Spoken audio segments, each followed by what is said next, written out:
I will go next, if that's all right with you, Dallas, and I will say the hair of Brody Brazil is something special. It must have been, I don't know how long it's been. Jealous. Since no, I mean, you could have played in the 70s with that length of hair. But come on, Brody. Thank you. You guys have a good night. Maybe you'll go to his barber today since it's your 40th birthday, which we'll wish you a happy birthday. But I think barbers are open on Saturdays. A baseball was removed from play and actually brought by Bob Melvin to the umpires. They took it back up into the umpires' room for further inspection, I guess. They're looking, Dontrell, for illegal substances, and obviously Trevor Bauer was on the mound. He was their starter, and he's no stranger to this conversation either. Yeah, listen, a guy named Willis that I know used to use some illegal substances. Well, they're not illegal at Walgreens. They're called bullfrog or pine tar, what have you.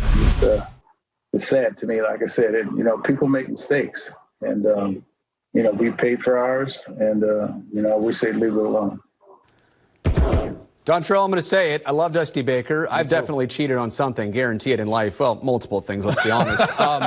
But I'm not sure that the Astros ever paid for their mistakes. Like, isn't this what they're supposed to be subject to? Fans voicing their displeasure? I mean, we're still talking about the Black Sox, and that was 1919. Right. So we're never going to let this go. I mean, that's the beauty of being Americans. We love telling you what you're supposed to be doing. You guys are professional broadcasters. Just hang on with me 1 second. Tell me if this is professional or not. No. Help me out, Stu. He's got his name on his back, too, doesn't he? You know it, Foss. Oh, yeah. You know it, Foss. I've been waiting all 2020 to do this.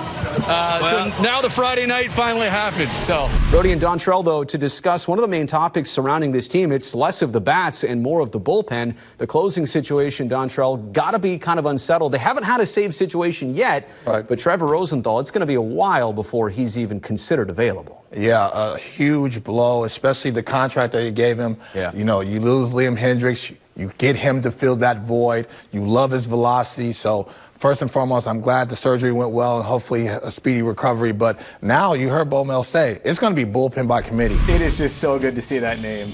I still believe in Stephen Vogt.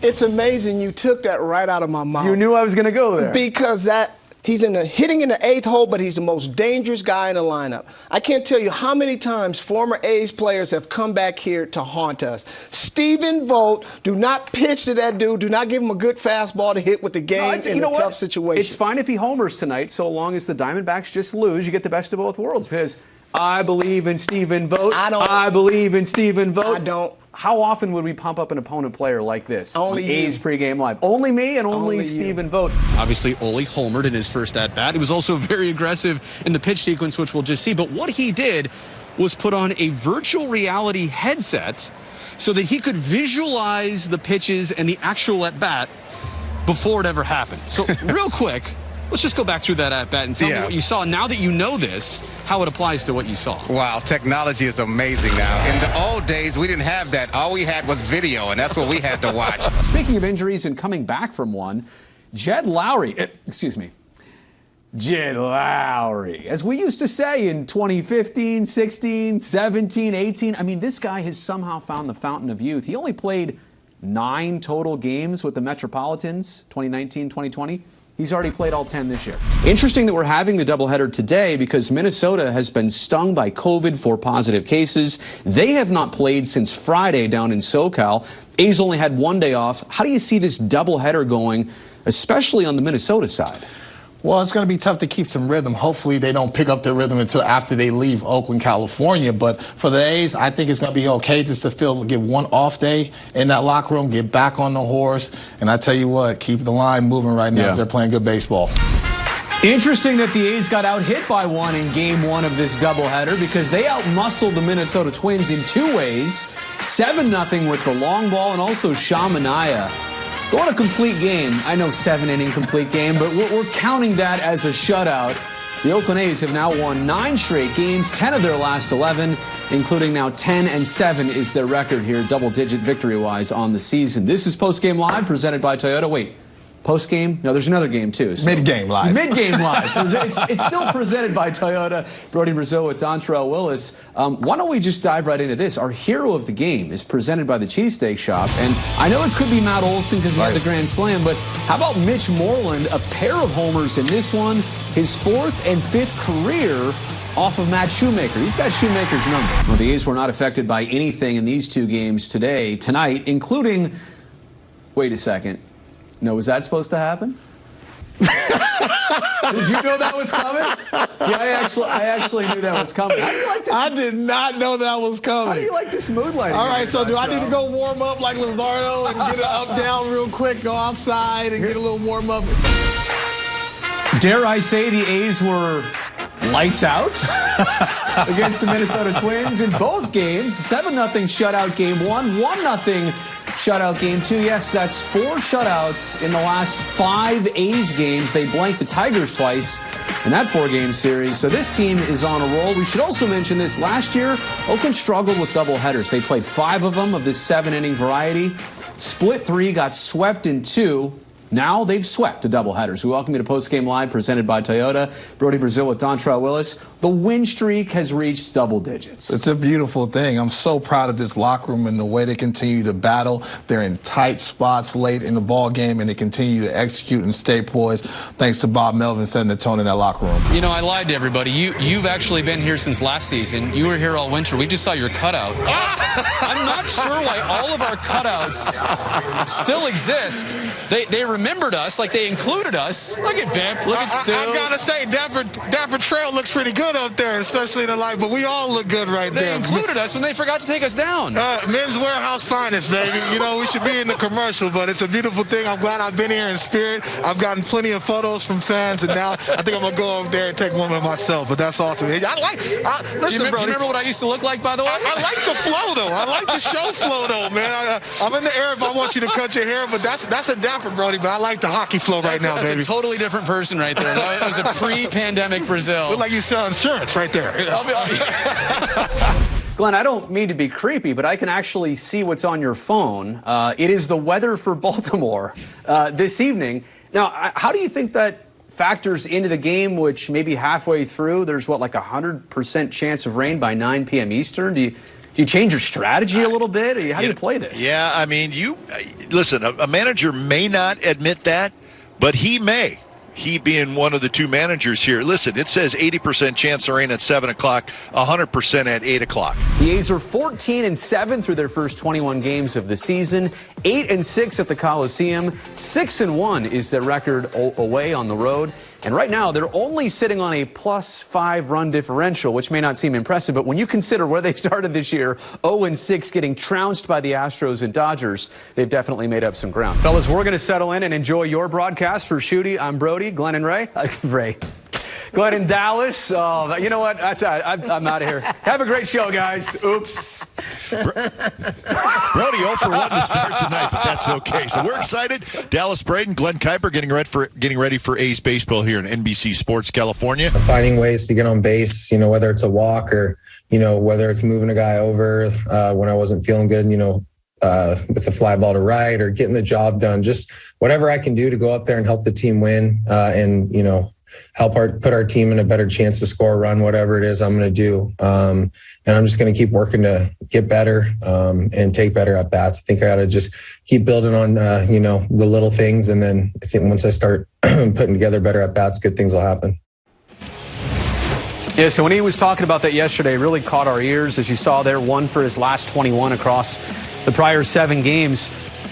The season stats are on your screen right now, Shooty, but I like what Chapman said and also how he said it. He's not frustrated. He realizes it's a long season, but he knows where it has to start, and that's just getting on base. The rest will happen from there. That's the advantage of being a seasoned veteran, knowing how to go about your business and what the end results are going to be. What I loved about it is Chapman is talking about the things that's going to allow him to be big by going back to being small. Another great aspect of Chappie, he never, ever lets offensive struggles leak out into the field. Like, that glove is always solid no matter what the bat is doing. Not every major leaguer can even say that. The throw beat Andres, but the tag definitely right there did not beat number 17. I'll actually give it to Sean Barber and say, okay, the human element of missing that call in real time, real speed, a lot of pressure on you. That's fine. He's human. That's the human element, and we'll kind of forgive that. Like, literally, he was right here.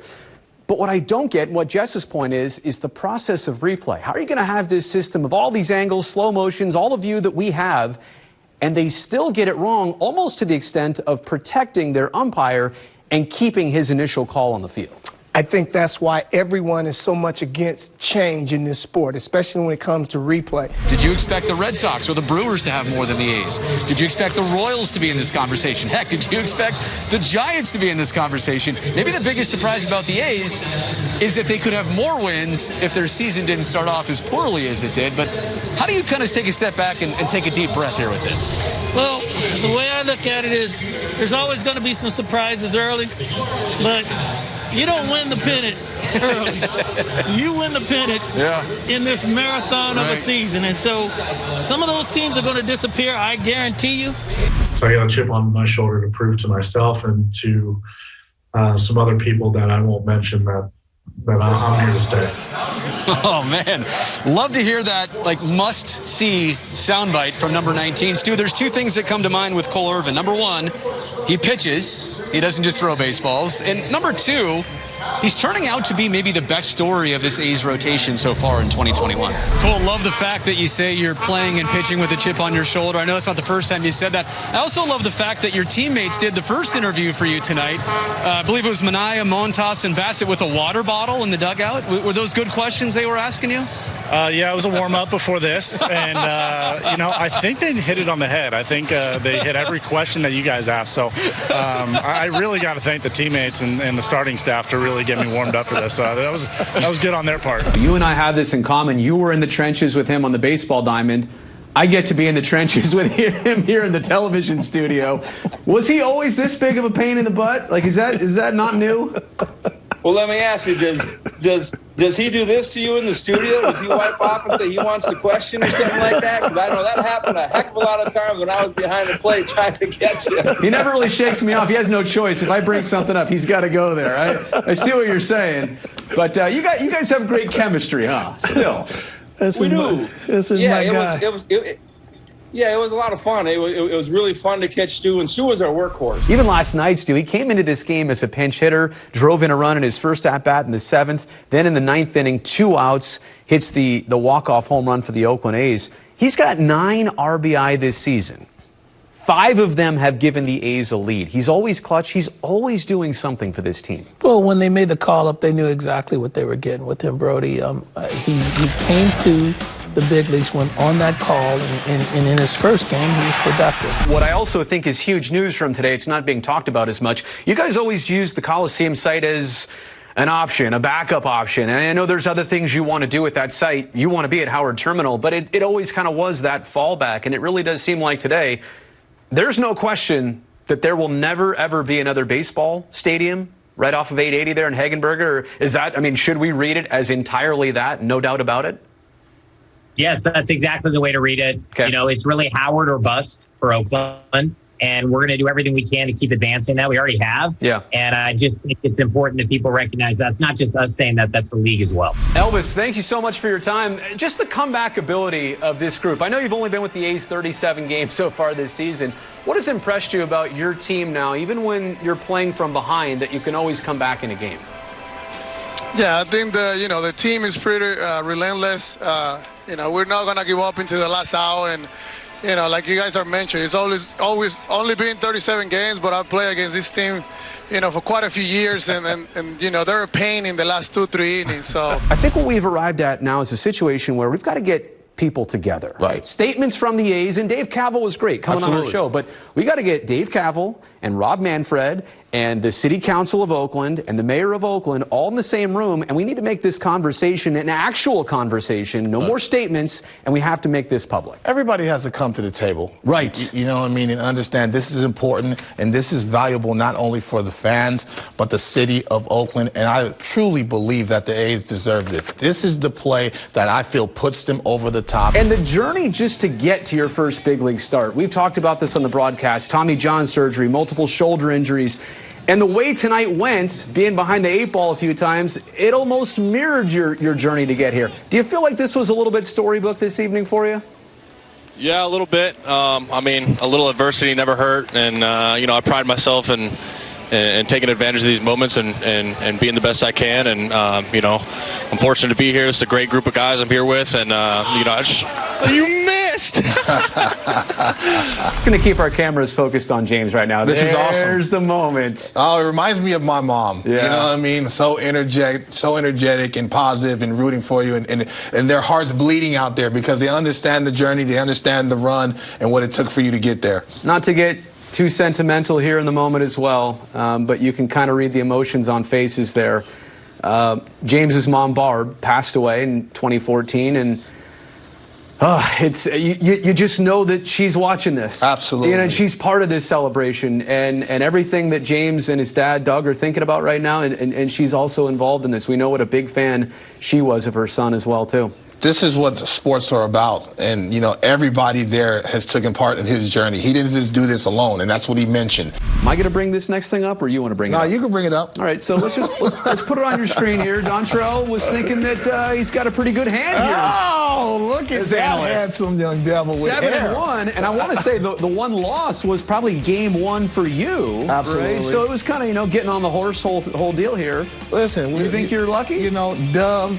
Bring dubs. That's what I'm going to say from now on, man. I'm a man that loves to bring joy, except on the golf course. I like taking people's money, but other than that, I bring joy to the bay. That's why I'm here. How did they tell you to pose in that photo right there? You had the head tilt going on. Afterthoughts, you know what I mean? The 8x10, it's my modeling. My modeling days didn't go as well as yours, Brody. Leave me alone. Come on. That's a lot of Photoshop, and Brazil's in front of the camera. We already know how it's gone this year between the A's and Astros. 7 meetings, 5 of them going to Houston, a lot of them in ugly fashion for the good guys. But there's got to be, because of that, there's got to be some animosity. There's got to be some built-in motivation here into this series. Oh, it's going to be spicy. This is going to be playoff-type baseball tonight. I'm very excited for this series. We got a little payback to do this weekend, this week, so hopefully they get going. We know that there are certain teams that you should beat, and the Astros have done that. Now it's the A's turn. They're playing the Angels, and they're going to play Texas. They're playing the Mariners. So now it's a situation where the A's can get some get back, as we like to say. I think I had a little bit of aggression built up from that play the inning before, to be honest with you. Right. And I was just telling myself, this is a situation that is going to happen. You're coming up this inning, and you got to stay level-headed on this and just get a pitch that you can drive. And I was able to do that, and glad it worked out the way it did. It's May 22nd. Just had this realization today. We got to start the all-star push for Laser Ramon. He was a Gold Glove candidate last year. Look at his stats this year in center field. Home runs, stolen bases. He led the big leagues in stolen bases out of the gate. It's kind of slowed back in that category since then, but putouts, assists, he's right up there. Slugging percentage, the ultimate 5-tool player. So let's just make it very clear. In the next 6 to 7 weeks, if you keep watching this program, you are going to see a campaign for Ramon Laureano to be at the All-Star Game in mid-July in Denver. Why are you such a target? I'm not liked. Really? Yeah, that's it, mostly. I do stand close to the plate. That's what I thought. That's what I was thinking. I do stand close to the plate, and another, I say that I don't think I'm well liked, but I also think that I don't move. Welcome back to Pregame Live. Want you to have a look at the very updated American League West standings. And you know what? Since they're on a big television screen that I'm standing in front of, I'm just going to do my best Vanna White. Why not? Walk right on the set here. You'll notice that there's kind of a line right here. Above it are 2 teams, Houston and the A's. Below it are Texas, Seattle, and Los Angeles. But what do these guys all have in common down here? They're sub 500. Losing records. It's as simple as that. Yeah. Hey, you're groaning a lot right now. I've heard you groan a few times since you sat down. Is that, are you tired after that one? No, I mean, I'm not trying to be weird, but gosh dang. Like, I'm just trying to hold back tears right now. That's honest. That's there's so many people in this organization that they have stuck by my side through so much crap, and I'm just so grateful, honestly. I'm grateful. Let's talk about riding the wave. That's actually a theme that Luzardo and Bassett came up with, but it got taken to the new level last night of, actually having this try-down, which has been inside the clubhouse. It now came out onto the field. It came onto our post-game interview. Everybody saw this 40-pound, $400 gem that apparently you can get on Amazon. I did a little shopping, Shooty, no lie. Bassett there with a great moment with his family after the game. And he took his trident home with him, right back into the clubhouse after that 2-hit shutout. Bob, I know you're on the doorstep of an Oakland franchise record for the manager with the most wins. And I realize that's something you don't even really want to talk about since you're that close to it. But since you are here, is this something you could have even imagined June of 2011 when Billy Beane asked you to take on this job? I still can't imagine it. So the short answer would be no. It seems like it's been a long time, and it seems like it was yesterday. So just lucky to be around still, and have to thank my bosses, certainly thank the players, because they're the ones that accumulate these wins, and my coaches are a huge part of preparing those guys. So just lucky to be sitting in this chair for as long as I have. I'll phrase it like this. You're only in your late 50s. You hopefully have a lot of baseball still ahead of you. As a manager or whatever else you want to do, have you thought about like an end game of do you want to just keep doing this forever? Do you love this job? You love this role? I do. It can take its toll on you. When the season's over, you're exhausted. And, there's a period of time that you need to just rest and recuperate from a long season. But I mean, come on, we're playing a kid's game, and I'm doing it late into my 50s and still basically haven't grown up or had to get a real job. So in that respect, I mean, what could be better than this?